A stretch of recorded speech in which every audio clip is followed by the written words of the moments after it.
नैरिती के गरिदिइरहनु भएको छ? नमस्ते ज्वाइँ साहब, के छ हाल खबर? कस्तो भइरहेछ? ससुराको प्रोग्राम बनाउन आउनु भएको हाम्रो कान्छा ज्वाइँ पङ्कज। हजुर, राम्रो तयारी छ? केही कमेन्टहरू केही भन्नु छ, फिडब्याक? होइन, अब छोरा बुहारीहरू सब आएर सफा गरेर राम्रो गरेर गरेपछि अब के सब राम्रो।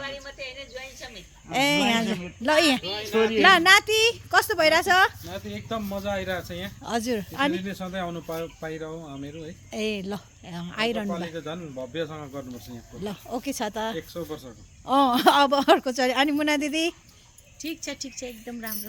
ठिक छ एकदम जस्तो भइरहेछ। अनि हरिबिनाजु? एकदम राम्रो भएको छ नि।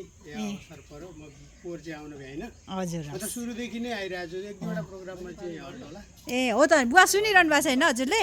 बुवाले सुनिरहेको। प्रेमा दिदी? मेरो पनि एउटा दुइटामा चाहिँ छुट्यो, अरू बेला चाहिँ सधैँभरि प्रायः चाहिँ प्राय जोडिरहेछ।